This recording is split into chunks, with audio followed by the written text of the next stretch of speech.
जय जिनेंद्र साथियों, बोर होने लगे क्या?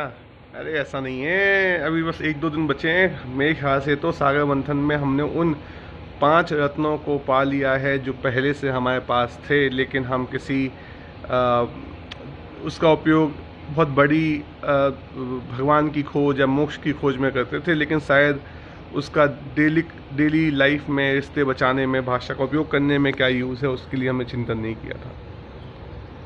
दोस्तों, मैं उन 5 शब्दों की बात कर रहा हूँ जो हम जैन धर्म में हर समय बताया जाता है। कौन से 5 शब्द? अणुव्रत, महाव्रत। दोस्तों, कौन कौन से अणुव्रत महाव्रत हैं? अहिंसा, सत्य, अचौर, अपरिग्रह और ब्रह्मचर्य। देखो कितनी अच्छी बात है कि इनमें से जो 2 हैं, अचौर और सत्य और अहिंसा, वही तो हमारे 2 अमृत थे। सत्य ये कि हम जो ऊपर का असत्य है या ऊपर की जो मिथ्या है या माया है, उसके नीचे जाके थोड़ा सा सत्य की खोज करते हुए अपना एग्रीमेंट, अपना बैलेंसिंग करें। और जो पहले दिन डिस्कस किया था कि एक लेवल के नीचे जाके हिंसा नहीं करनी भाई। मतलब अब हमें कोई कहीं भी पार्टी दे, चाहे शिवराज बुलाएं, चाहे हमारे घर में काम करने वाला पार्टी में बुलाए, या किसी की शादी में चले जाएं, या किसी रेस्टोरेंट में चले जाएं, सवाल ये नहीं कि किसके साथ किसके यहाँ खाना खा रहे हैं, सवाल ये कि वो हमें खाना ही नहीं है। मतलब कुछ शब्द हमें बोलने ही नहीं है। तो वो हो गया अहिंसा शब्द, जो हम जैन लोग कितने अच्छे से पालन करते हैं। और जो हम 2 बातें डिस्कस कर रहे हैं, लेकिन अभी बहुत गहराई में नहीं गई, लेकिन कल रात में जब मीटिंग के बाद मैंने चिंतन किया, वो 2 शब्द भी बहुत ही सही शब्द हैं कि पहले का और भविष्य का, और इतना सब परिग्रह लाद के नहीं चलना है। तो हमें भाषा में अपरिग्रह का नियम का भी उपयोग करना है। मतलब हमें परिधि बांधनी पड़ेगी कहीं कहीं ना कहीं, कि मान लीजिए कि हम कसम खाते हैं कि 2 साल पुरानी घटना को हम यूज़ ही नहीं करेंगे, बात खत्म। एक तरीका हो सकता है, क्यों नहीं हो सकता?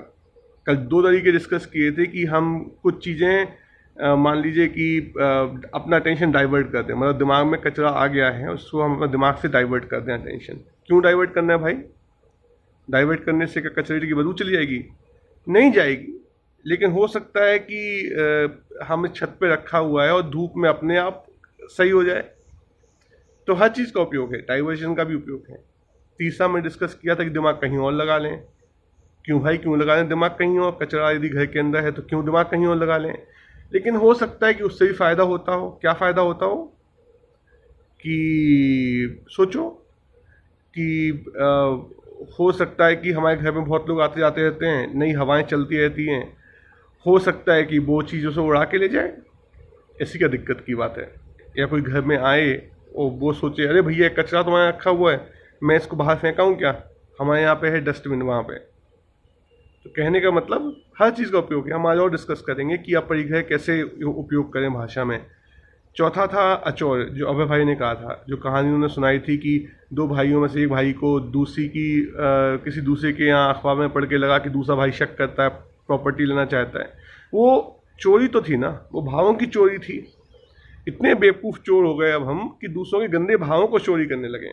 मतलब अच्छे भाव को चोरी कर ले वो तब भी ठीक है, लेकिन वो ठीक वो भी नहीं है, क्योंकि वो हमारा खुद की अंडरस्टैंडिंग नहीं होती है। तो आचार्य ये कहता है कि जब तक आपके अंदर से वो चीज़ ना निकले, या जब तक वो आपको भगवान दिखाए ना, तब तक आप किसी दूसरे से चोरी मत करो। तो वो भी अभय भाई ने टच किया था। तो बहुत अच्छा मुद्दा मिला था अचौर और अपरिग्रह का, जो हम आज भी डिस्कस करेंगे। और 5वां है ब्रह्मचर्य का, तो वो भी डिस्कस करेंगे। लेकिन मोटा मोटी मुझे इस बात को जान के बहुत खुशी हो रही है कि हम लोग 5 रत्नों तक पहुंच गए हैं। और सबसे बड़ा फ़ायदा ये है कि यदि ये 5 रत्न हमारे दिमाग में रहेंगे, तो हम जब भी धार्मिक चर्चा सुनेंगे, या किसी मंदिर में कोई किताब पढ़ेंगे, या सत्संग करेंगे, तो हम शायद हमारा दिमाग हर समय इन 5 नियमों को पुष्ट करने के लिए, नई जानकारी इकट्ठा करने के उपयोग में आएगा। जैसे महाराज जी प्रवचन दे रहे हैं कि अपरिग्रह नियम का पालन कैसे करें, तो हम अपना कन्वर्सेशन याद कर सकते हैं और सोच सकते हैं, अरे वाह, यहाँ सीखने को मिल जाएगा।